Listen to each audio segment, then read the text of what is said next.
Anyway, what are we doing today? I was going to talk about Dumbledore. Dumbledore. Yeah, like the backstory. I think it's really interesting. It's going to be a big spoiler for you again. When does he start when do they start weaving in Dumbledore backstory and stuff like that? 7 books, right? Yeah. In the 7th. Oh, really? Yeah. Okay, all right. And I like the way they do the backstories in Harry Potter because it's much like life in that you meet people in life and you just have that impression of them. Iceberg effect, right? Like that. You see whatever's above the surface. You form an impression about them. You kind of tend to judge them. Like this person's annoying, this person's whatever. And then there's a deeper backstory and you normally only find that out later. Yep. Oh, normally you don't find it out at all.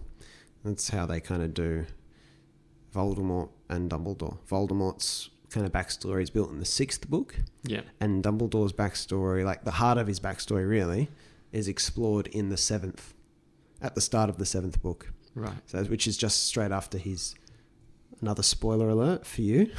I was literally and just anyone thinking, listening. Do we have to record this? I still haven't reread the books. Yeah, well, I'm doing it for the...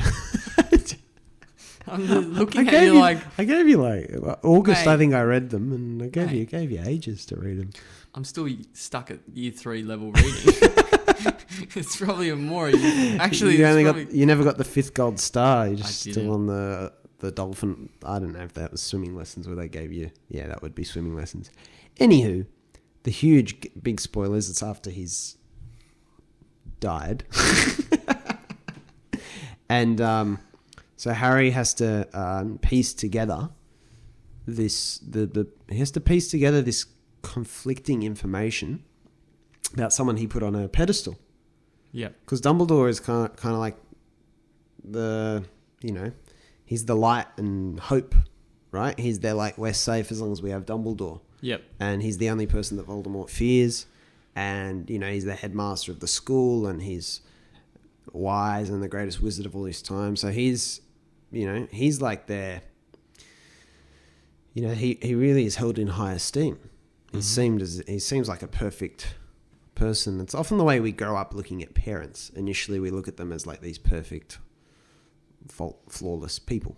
And then after Harry's piecing together all this stuff about, and it's so well done, the writing of it, piecing together all this conspiracy and like past misdoings and erratic behavior in his youth and secrets about Dumbledore's family. And you see Harry grappling with that information, thinking, no, that can't be. Dumbledore's the good guy. And so that can't be true. And that's written by this snarky journalist, therefore Rita Skeeter, who he has no love for. So he's like, well, she's just making up stories. And this isn't, and you see him grappling with it through the whole book. Again, this is something we were talking about recently. That little... Harvey Dent effect idea. That as soon as you put someone on a pedestal, they stop being a good role model. I guess if you start to see someone with a halo, and then you start to justify things like, look, Harvey Dent or Dumbledore does this, therefore it's good. When you take your reasoning from someone else being good and taking their example instead of yourself, because then those people inevitably have a flaw somewhere. We're all human. So once you find that out, it seems to dispel... the foundation of what you took from them seems to be flawed. Sure. So that's like the difficulty with putting people on pedestals, I think. So Harry, in the 7th book, is left with this very unstructured roadmap and guidelines for getting... There's so many holes in how he's meant to get rid of Voldemort. It seems like Dumbledore hasn't prepared him very well. And he's also grappling with, hang on, was this guy really what I thought he was? And other people seem to say, yeah, Dumbledore, no. Or other people say, Dumbledore, trust him. And Harry's like, he trusted Snape. Snape, did this. Snape betrays them. So, maybe his judgment was wrong. And you're left with all these questions. And it's so realistic. It's so like life. The relatable thing is we're just going through some of the online modern gurus of our time, having a bit of a laugh today before we started recording, and starting to see those public figures differently is like how Harry deals with the Dumbledore thing in the 7th book. Yeah. It's like, hang on, is what this person's saying good or not? Is it bad? Is it all bad? Is there a bit of truth in there? Was I wrong to follow this person? These people criticize them, but also don't get along with those people. But do those people have a point? And that's how it feels like. It's very relatable. So I think she does it very well. But yeah, so to recap this episode, just want to explore the Dumbledore story. It's incredibly powerful for that reason. And we start with that premise of who he is through Harry's eyes, which is really pretty much the whole book's right. It's Harry's point of view. And so in Harry's eyes, he's this not even father-like figure, but grandfather-like figure. Yeah. Wise, bit mysterious, definitely virtuous and, fair and good and trustworthy and a fortress against whatever evil, bad, and Voldemort. And so that's how he looks. High achieving, right? Smart, knows all the spells and everything. So the part of Dumbledore's backstory that's later revealed is that he grew up, so he was the eldest of 3 children. And his younger sister, she died when he was 18, I think, just when he finished school. He has a brother called Aberforth who does kind of pop in a little bit in the 7th book. And they moved from a wizarding community. They moved to a wizarding community. They had problems with some of the neighbours when they were young. The youngest, Dumbledore's sister, was kind of troubled. And she dies when he's young because of an incident. So Dumbledore, Albus, right, is oldest in his family. He's a real high achiever at school. He's a A-grade student, tutored to be Minister for Magic one day.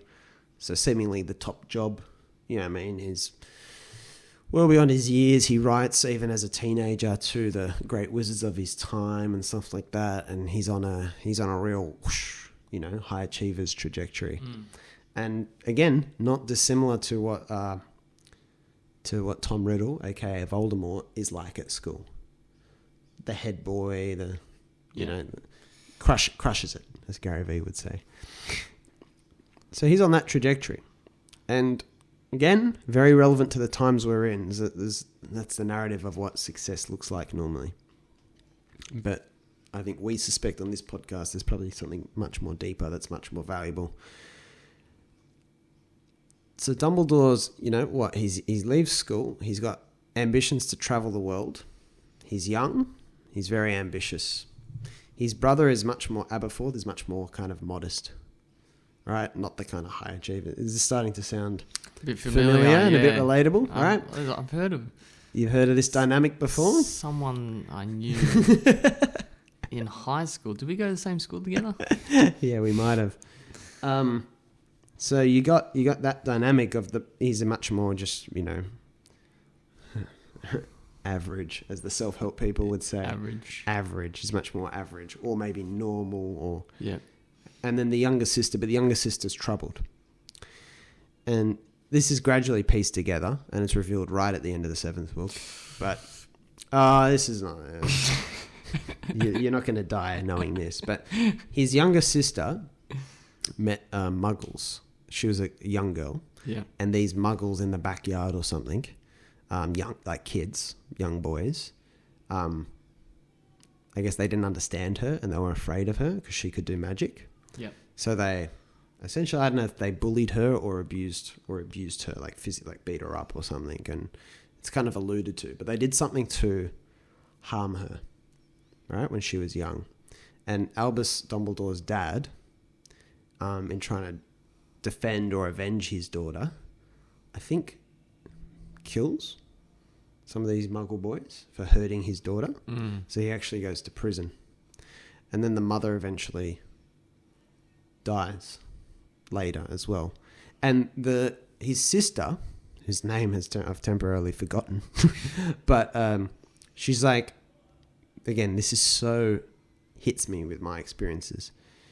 Because she's not able to grow up and mature, and she suffered this trauma, it says she turned her magic inwards. So she was incredibly beautiful and lovely and all that, but she turned her magic inwards on herself.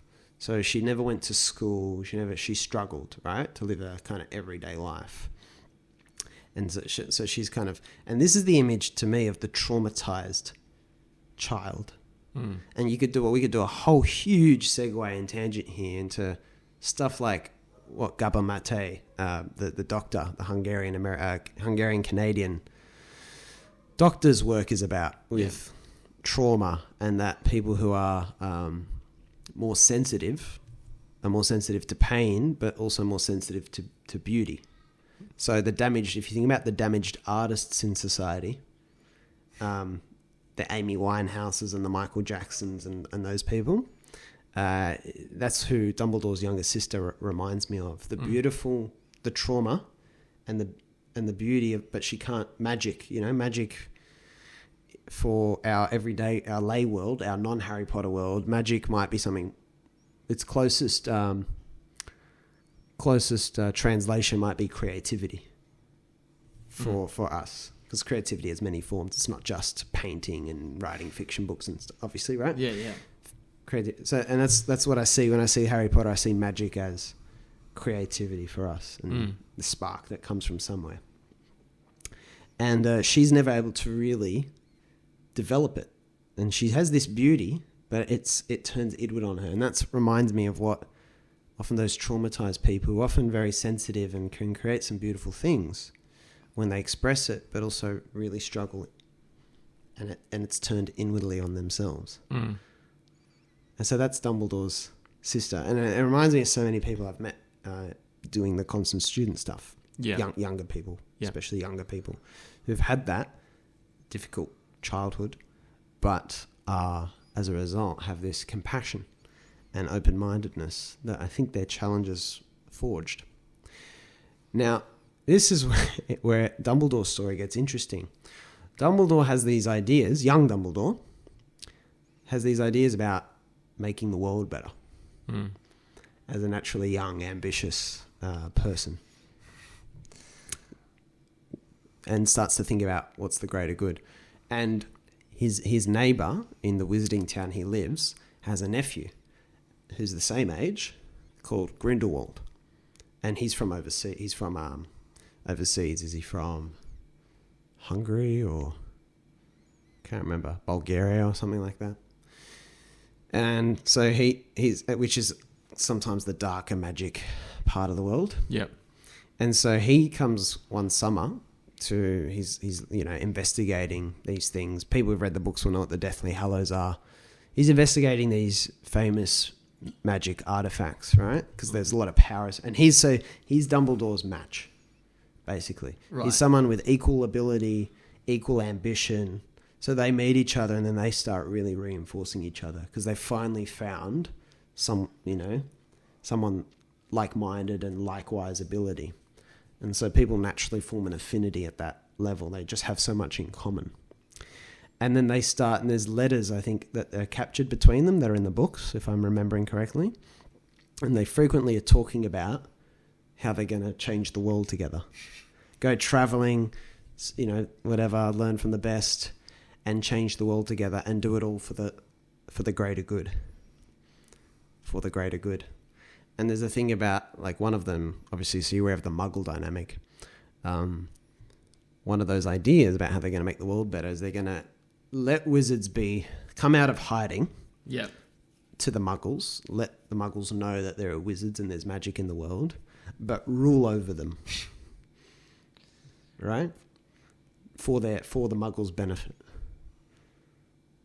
right? Because if they're going to be afraid, but we'll look after you, we'll put the order in place, and you just do what we tell you.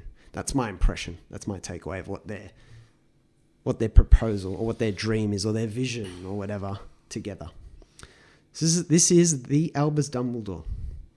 You know what I mean? And it's basically what I saw rereading this age of 27 after my own experiences which I glossed over really the first time I read it, was the seduction of power and that ambition.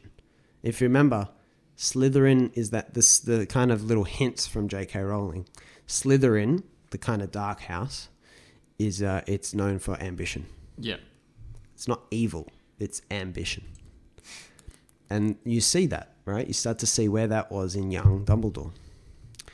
Now, what happens is when Dumbledore's home after finishing school and he meets this Grindelwald guy and they're off making these grand plans, Dumbledore's mother dies somewhere around that time. So the question is, who's going to look after the sister? Because Dumbledore's the oldest child. Mm. And so Aberforth, his younger brother, even though he's still at school, says, I'll look after her. Because he can tell that Albus, his brother, is more concerned with glory and conquering the world than he is about his own family. It's one of this high achiever's curse, right? And yeah, right? Doesn't sound familiar. Yeah. And so he says, "I'll look up," but Albus says, "No, I'll look after Ariana." That's her name. Sorry, Ariana. Their names will start with A. And he says, "No, I'll look after her. I'm the oldest, and I finished school. You still got to go to school." And Aberforth, his brother, says, "Well, no, I don't care. Like, I just..." Because he doesn't have any ambition. You know what I mean? Yeah. His brother's like, well, school, this is my sister. And I'm not looking to... So it's funny that the first thing I took away was, it's funny that not having that ambition removes something that could be a distraction from family, in a way. Because there's less boxes to tick. So I just think that's interesting about the Aberforth character and his contrast to his older brother. Yeah. With all these big dreams. What happens is they have a fight one day because Grindelwald, Albus's friend, is saying that, they're trying to... Aberforth is trying to hold Albus back from what he's clearly gifted and, has a big destiny out in the world, and he's holding him back. Aberforth kicks back saying, all you care about is yourself, Albus, and you don't care about us, your family, and, go and do whatever. Albus is saying, no, I'm going to stay here and protect, and he's caught. So these three start fighting, and Ariana, the sister, is watching. And it's about her. Yeah, and she's feeling bad. She's young, she's 11 or something.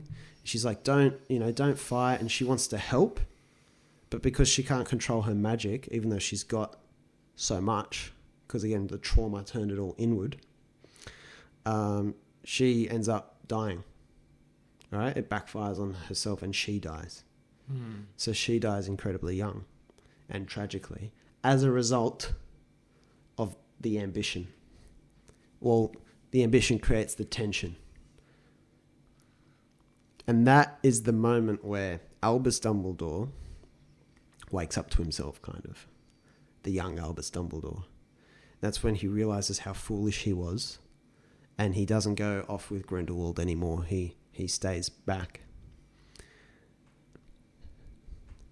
So there's so much in that.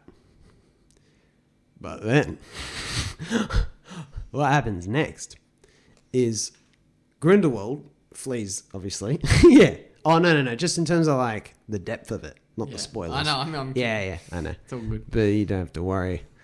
The Grindelwald goes off, so he goes off on the conquering the world thing. Yeah. And he becomes dark. Shock horror. He turns out to be a very dark wizard. They say he's the second darkest wizard of all time, only behind Voldemort. Right? And he builds a prison called Nuremberg, which sounds a lot like Nuremberg, which is where they had the trials for the Nazis after World War II, the Nuremberg trials. I'm assuming there's a link there, right? I'm assuming that's not accidental. Coincidence? Maybe I'm fooled by randomness. Wait, who goes there, sorry? Grindelwald. Yep. Right? Creates a prison called Nuremberg. Right. Nuremberg, sorry. Nuremberg. Okay. And Nuremberg is where... Anyway. Yeah. Above the top, he puts for the greater good. Right? For the greater good. And in there, he puts basically prisoners. These prisoners are basically people who oppose him. You know, taking control and exerting control over the muggles, the non-magical people. I just wonder what lens. I always wonder. Basically, is this because you're seeing it through your lens, or what's actually happened in J.K. Rowling's life that she's been able to paint this picture as well? That's the thing I'm always curious about. See, we talked about this before about comedy, and I think it's the same thing. You just reflect what you see.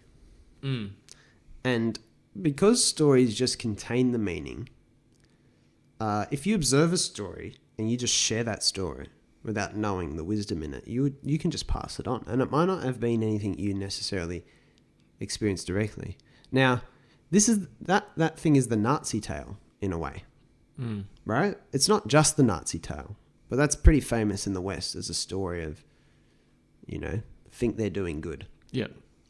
And Jews might be muggles, you know? The substitution might be Jews are muggles and magic is the Aryan race or whatever, right? Yep. Because Grindelwald is blonde. So, and that's Hitler loved the Aryan race ideal of the tall blonde. So there's that idea. And it reminds me of when the British came to Australia and thought they were helping the Aborigines. Yep. By fighting with them in war, taking control and then kidnapping their children and all that. For the greater good. This is for their benefit. Yeah. Right? And it sounds extreme, right? But then what are the ways we do it? Do we beat our kids saying this is for their benefit? You know what I mean? Do we give people tough experiences at school and assignments and things saying, well, this is for their benefit? This pattern seems it's much more effective not to think, first it's the alarm bell when you see that. Someone else thinking what they're doing is for the greater good. But I think the real way to crystallize this lesson is to just find or be willing to see the ways we are doing it on a minute level to other people and to ourselves. I'm gonna, you know, get up at 5 a.m. every day and do blah, blah, blah for my own benefit. Maybe it is for your benefit. Sure. Maybe you're telling yourself a story. And that murkiness, that grey area, reflects what that grey area is like for someone in a position like that, of much more authority and an ambition which is much bigger and more high level and ideological and utopian and all that sort of shit. That is the only point of being able to relate. Where do we already do it? Where do we do it in society? Well, it's even on a micro level as well. It is on a micro level. I quit drinking. Everyone should not drink alcohol. Yeah. I'm going to confiscate your alcohol for your benefit. For your benefit. Because I think that what works for me works for everyone. I'm going to read the Bible to you because this is the only salvation that's on offer. Yep. This is for your benefit. Yep. And the reality is just that there's no story you won't tell yourself when you're attached to something. And what is the when you notice that in yourself or you see the pattern more broadly, what does that indicate, do you think?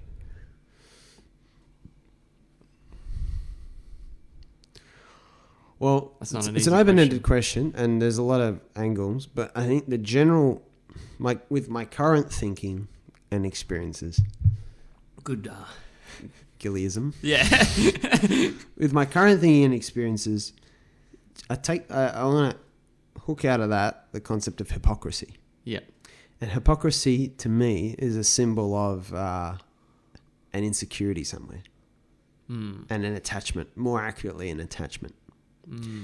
That's what creates, because hypocrisy is so funny to observe in others. Yeah, in ourselves, so hard to spot, right? So what do you mean I'm doing the right thing? Why? Yeah, right? Yeah. And it's a person who's getting really aggressive telling you the golden rule. Don't you understand? Just love one another.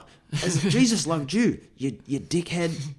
And will not be able to see the hypocrisy in that, right? Because what's happened, you're not embodying it, so you're not actually looking at it as it is, which means you're projecting something onto it. You're making it what you need it to be to satisfy a story you have. Sure. about reality and yourself, right? Yep.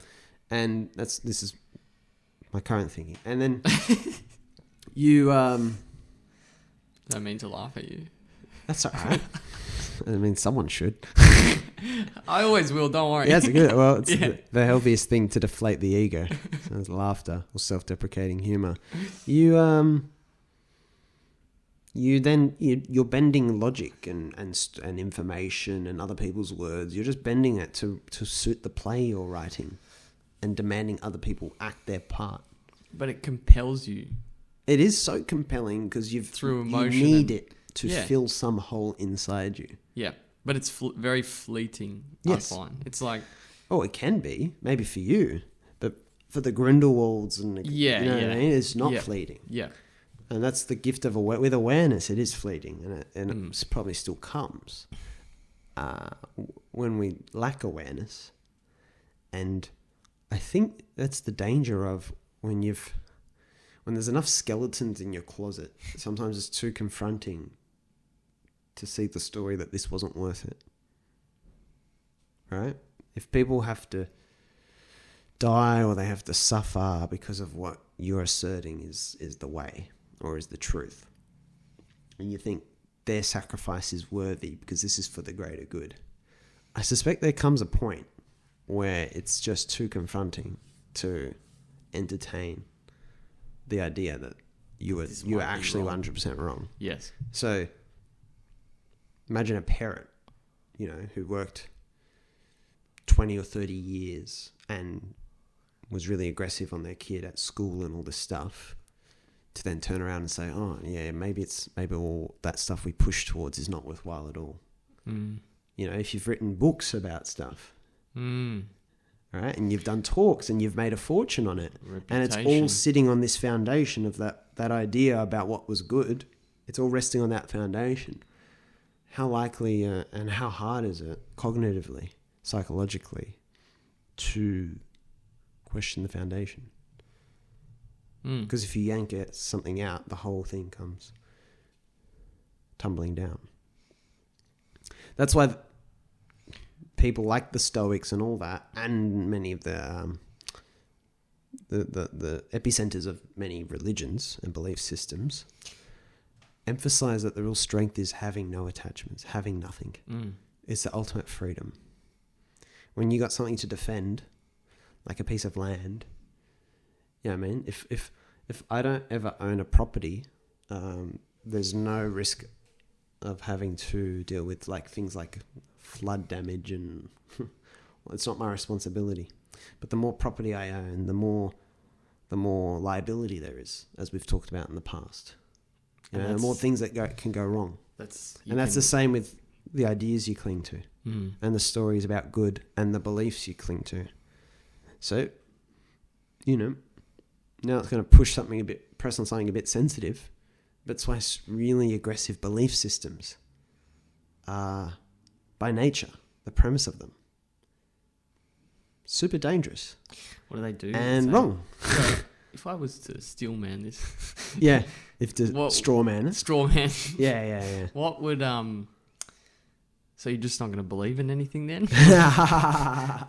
You can easily push back on all this stuff. That's the problem. Oh, absolutely. You probably should. Yeah.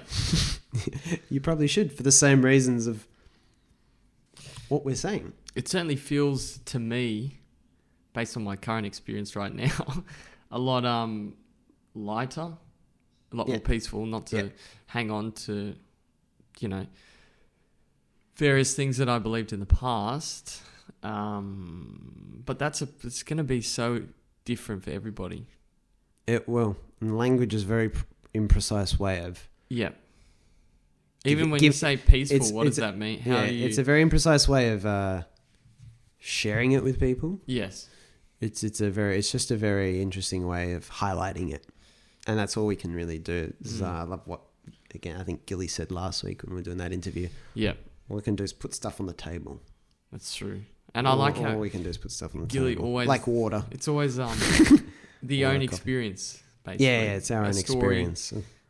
That's it. Not even commentary around how that applies to anything else realistically. Oh, yeah. That's when it's most helpful. Yep. Which is why I think Ernest Hemingway, the author, believed that he should never explain the meanings behind his stories. Yeah. I'm pretty sure that's why he took that line. There's the story. Like Harry Potter, like you'll get it if, this shouldn't substitute anyone reading the books. There's interesting. It's interesting for people who are interested in and it's just mine really. Yeah. The Grindelwald side, they don't go into his like siblings and all that, but yeah, maybe take it back to. Yeah, no. I think the point of it is to bring it back to reality. Yes. Of our lives, so it's very much what the point of it is.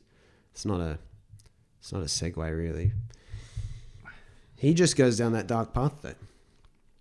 So him and Dumbledore are like neck and neck, compass-wise, their compasses are pointing the same way for that summer. And then after the incident, they just segue and they go kind of going in the opposite direction. And Dumbledore, he tells Harry or someone he never became Minister for Magic. Instead, he went to the school and he became headmaster, teacher, and then later headmaster at the school. And he never went to the Ministry for Magic and became minister. But he always advised those ministers. They always sought his counsel. And he says, I just never trusted myself.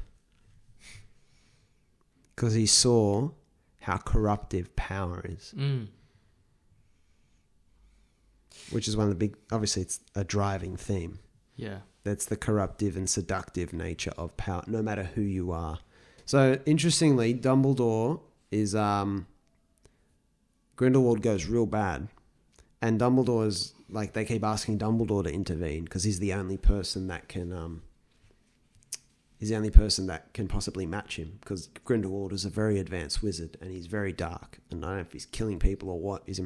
He's imposing his order and building an army to take over for the greater good. And Dumbledore delays it. He delays it for like years. But then he finally faces him, in some epic battle. And I think he confesses to Harry. I'm pretty sure it's to Harry. He confesses that he avoided facing him not because of...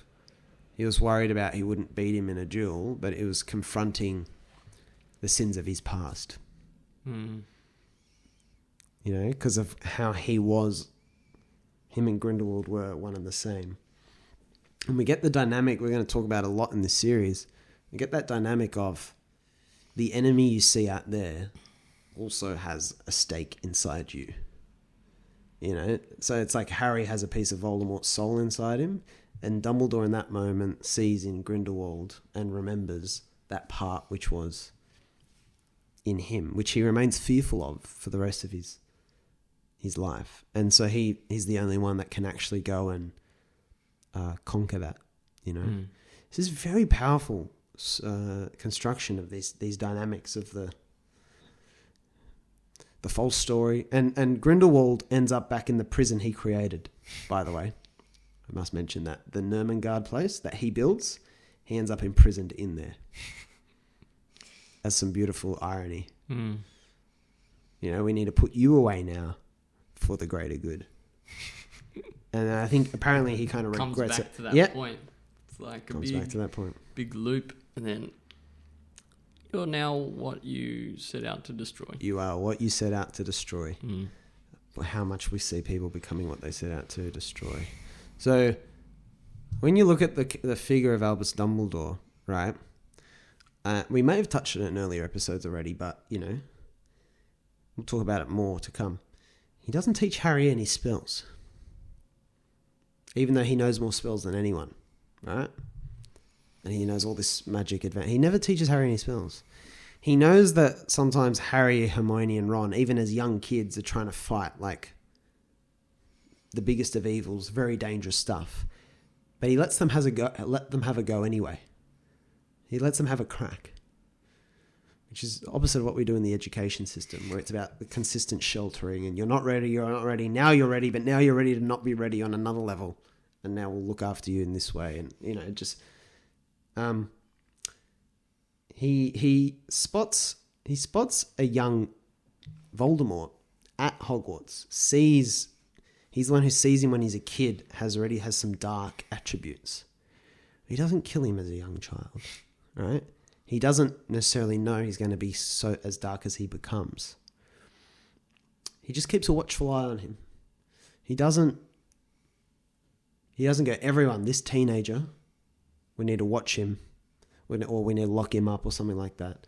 He doesn't do that. He has all these wise traits and cautious. He has very cautious judgment, and he's still flawed. He says, Harry, I should have told you the truth about who you were when you were younger. Perhaps forgive me, an old man's mistake.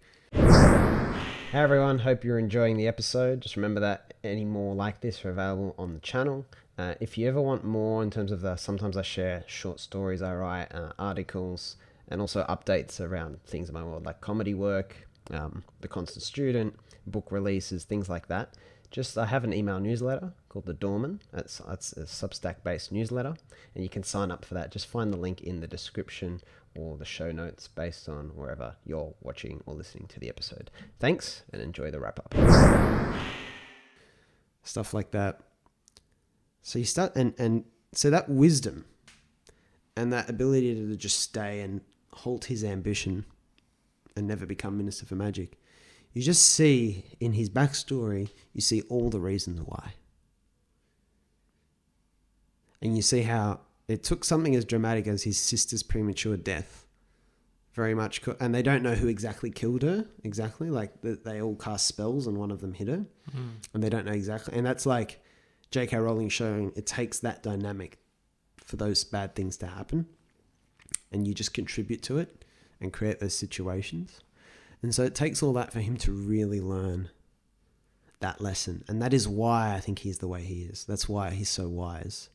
That's why he's so cautious to say anything. That's why he doesn't teach people. I think that's why he doesn't teach people spells and stuff. And he concentrates on the challenge at hand and the present. And he's such a magnificent character for that reason. And to me, he kind of mirrors... If you understand, like, if there's a godlike thing out there, he really mirrors that dynamic we have with that sort of thing or force or whatever. The watchful, but not telling you what to do. The not giving you the answers, but always there alongside you, guiding you even when he's not there, even when he's dead. You know what I mean? Having that ripple effect in the walls of Hogwarts, not making it about him. It's fascinating, right? Fascinating stuff, fascinating symbolism, meaning behind it to me. And it just says so much. So you got the dynamic, right? We did the Voldemort backstory. And you see these guys seem to have, and I think with the hyper ambitious kind of people in society, it's very hard for there to be this in-between.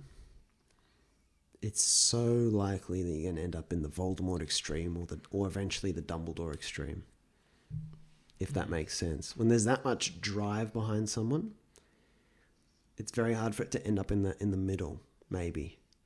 And so Harry is kind of always through the books on his journey, like seesawing between feeling the pull to the Voldemort. There's a piece of him in there, and then there's Dumbledore.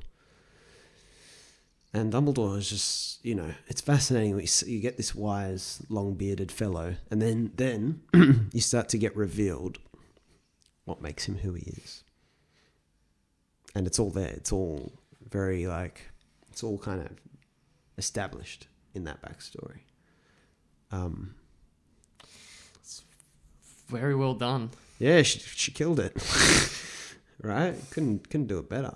And that dilemma. So what's Dumbledore? And we'll talk about the next episode. Is like they're different. Voldemort and Dumbledore's different paths to immortality. They're different strategies or ways of going about it. So we take this a bit deeper, but that is just the context behind it and the two paths. And you tend to be leaning towards one more than another at a given point in time. But that's where they end. And the difference between Voldemort and Dumbledore is, what tethers Dumbledore? What brings him back down to earth? What is it? No idea. It's that sister and that family dynamic. So it's that connection to other people and the love. Whereas Voldemort doesn't have anyone like that he can hurt, that he cares about. That's a huge difference. It shows the power of things like, again, the roll your eyes thing, but it shows the power of things like love. Yeah. So that's, I think that's enough. I think people can, if they have read the books or read the books, you can probably, I'm sure you can draw even more out of the Dumbledore backstory. But that dynamic of he was on the path thinking of he's doing things for the greater good. I mean, after we did that episode on the unhealthy ambition, I relate to it very much, that storyline, very much. It goes to show how you can be in the eyes of everyone else very righteous and still be heading towards a fucking shitstorm. And you got the Grindelwald Dumbledore contrast, very powerful, because that's where Dumbledore was headed. And those people everywhere in society, in disguise. Everywhere. So, yeah. Good, powerful Digest stuff. on that, and then the next episode will be on, I think, the Dumbledore and Voldemort's different means of pursuing immortality. So, thanks, Luke. Any final thoughts or Charlie Munger? I think a bit of Charlie Munger. Nothing to add, Joe. Nothing to add. All right, But thank you, guys. Thank you.